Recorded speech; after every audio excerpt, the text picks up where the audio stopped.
কিছু দীক্ষার প্রয়োজনীয়তা কি? দীক্ষার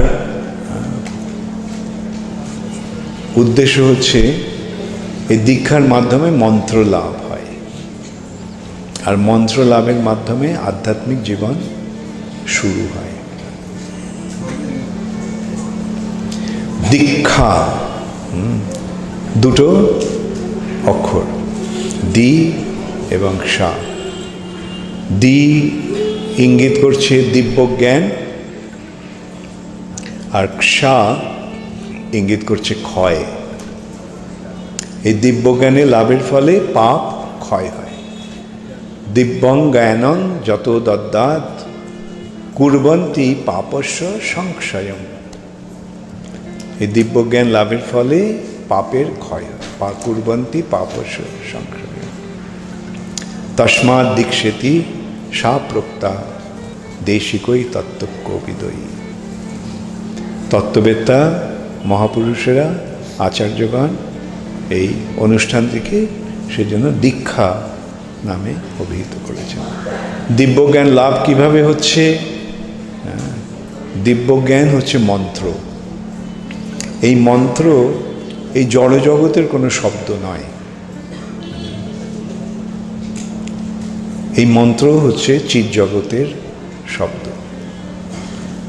শব্দ ব্রহ্ম, চিন্ময় শব্দ। এই মন্ত্র ওই চিৎ জগৎ থেকে এসেছে। আচ্ছা, সকলেই তো বিশ্বাস করে যে এই জগতের ঊর্ধ্বে আরেকটা জগৎ রয়েছে, হ্যাঁ, যেই জগৎ থেকে আমরা এসেছি এবং যেই জগতে ভগবান আছেন। আমরা যখন ভগবানের সঙ্গে থাকি তখন আমরা চিৎ জগতে থাকি, যখন আমরা ভগবান থেকে বিচ্ছিন্ন হয়ে যাই তখন আমরা এই জগতে আসি, এসে পড়ি। ভগবান কৃষ্ণ বহির্মুখ হইয়া ভোগবাঞ্ছা করে। কৃষ্ণের প্রতি বহির্মুখ হয়ে জীব যখন ভোগবাঞ্ছা করে, ভোগ করতে চায়, তখন নিকটস্থ মায়া তারে জাপটিয়া ধরে। মায়া তাকে জাপটে ধরে। এই জগৎটা হচ্ছে মায়ার জগৎ, মহামায়ার জগৎ, দুর্গার জগৎ। এই জগতের অধিষ্ঠাত্রী বা অধ্যক্ষতা করেন দুর্গা দেবী,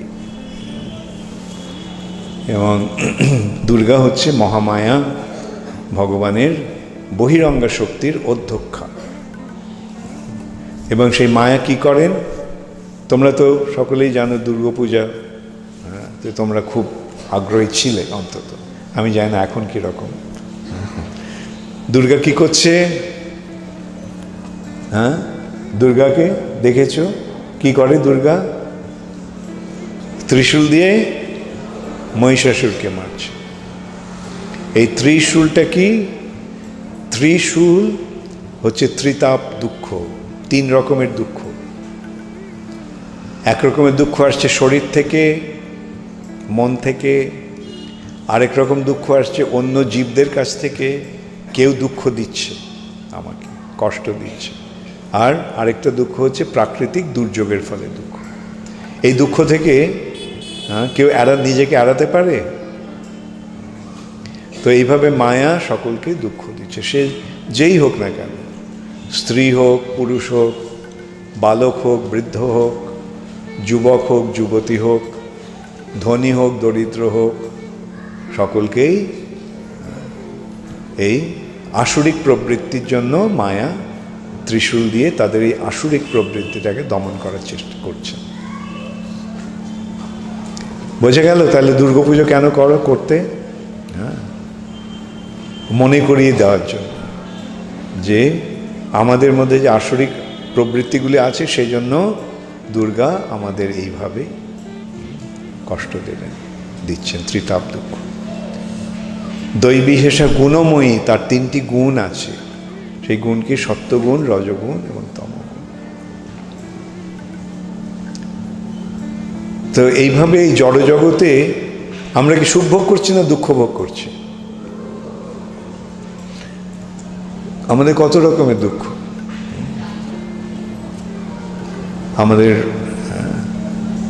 যখনই আমাদের মনোবাঞ্ছা পূর্ণ হয় না তখন আমরা দুঃখ পাই, যখন আমাদের পরিস্থিতিতে অনুকূল হয় না তখন আমরা দুঃখ পাই। যখন আমাদের ধন সম্পদগুলি চুরি হয়ে যায়, হারিয়ে যায়, তখন আমরা দুঃখ পাই। এইভাবে দুঃখের অন্ত নেই। কিন্তু আমরা কি করছি? সুখের চেষ্টা করছি। সুখ কি আসে? ক্ষণিকের জন্য আসে, তারপরে চলে যায়। তো এই জন্যই জড়জগৎটাকে বলা হচ্ছে দুঃখালয়। আলয় মানে কি?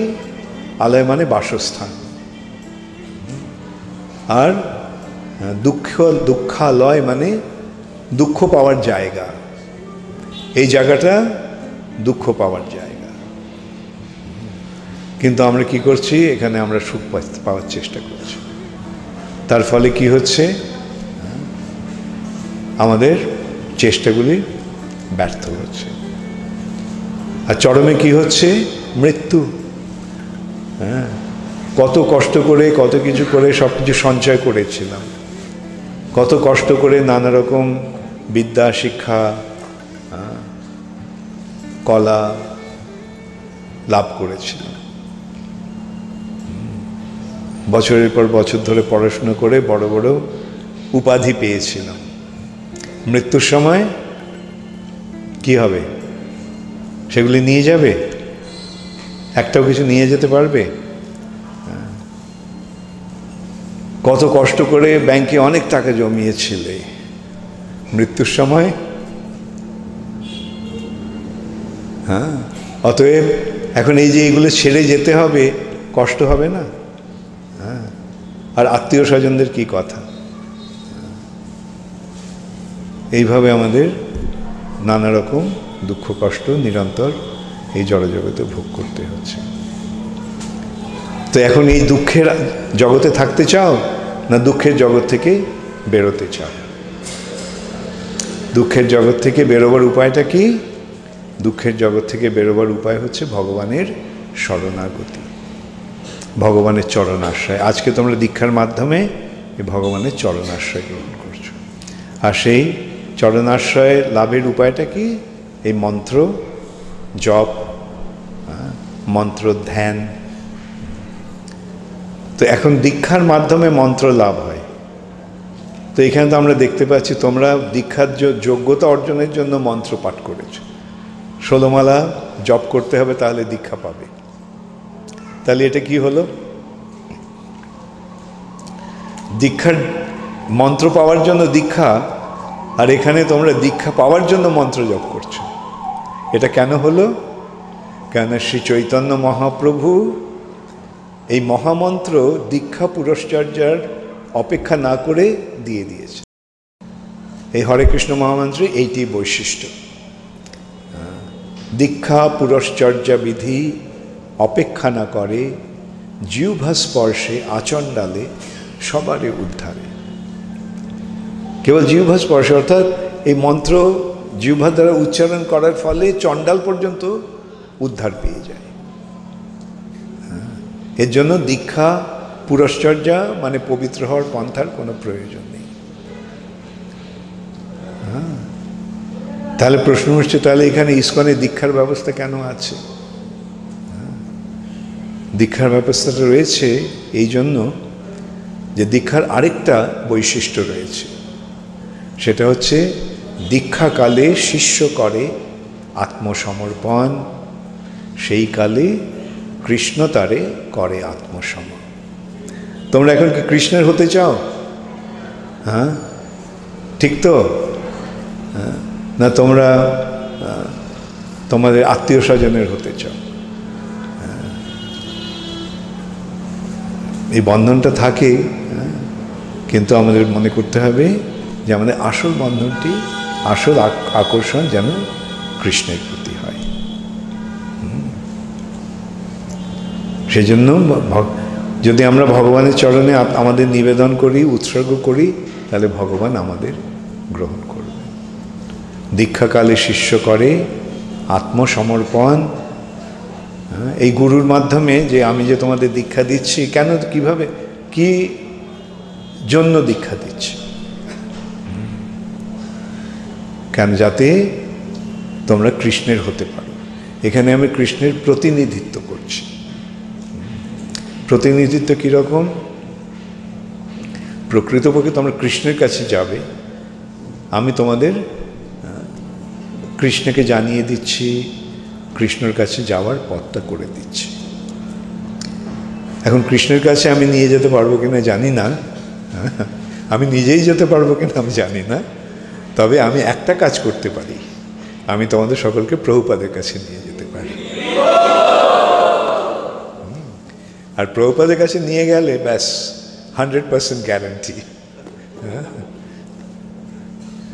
তো আমি শিল প্রভুপাদের প্রতিনিধি রূপে আমি তোমাদের দীক্ষা দিচ্ছি, যাতে তোমরা প্রভুপাদের চরণে আশ্রয় নিতে পারো। আর আমি কি করছি, প্রভুপাদের কাছে নিয়ে যাওয়ার জন্য আমি কি করছি, আমি তোমাদের সকলকে ইসকনে নিয়ে আসছি। আর তোমরা যদি ইসকনে আসো, ইসকনে থাকো, ইসকনের সঙ্গে ভক্ত সঙ্গ করো, ব্যাস তাহলে তোমরা প্রভুপাদকে পেয়ে যাবে। কত সরল পন্থা, তাই না কি? তো এই সরল পন্থাটাকে তোমরা অনুসরণ করবে। তো করতে হলে প্রভুপাদের যে নির্দেশ আছে সেই নির্দেশটা মানতে হবে। প্রভুপাদ কি বলছেন, ইসকনে আসার যোগ্যতা লাভের উপায়টা কি? 4টে নিয়ম পালন, তাই না? মাছ মাংস খাওয়া ছাড়তে হবে, আমিষ আহার বর্জন করতে হবে, সব রকমের নেশা বর্জন করতে হবে, অবৈধ সঙ্গ বর্জন করতে হবে, এবং জুয়া পাশা এমনকি লটারিও বন্ধ করতে হবে। এগুলো করতে অসুবিধা হচ্ছে? এই 4টে নিয়ম পালন করতে খুব ভালো। এবং এই 4টে নিয়ম যদি পালন করা হয় তাহলেই জীবনটা সুন্দর হয়ে ওঠে।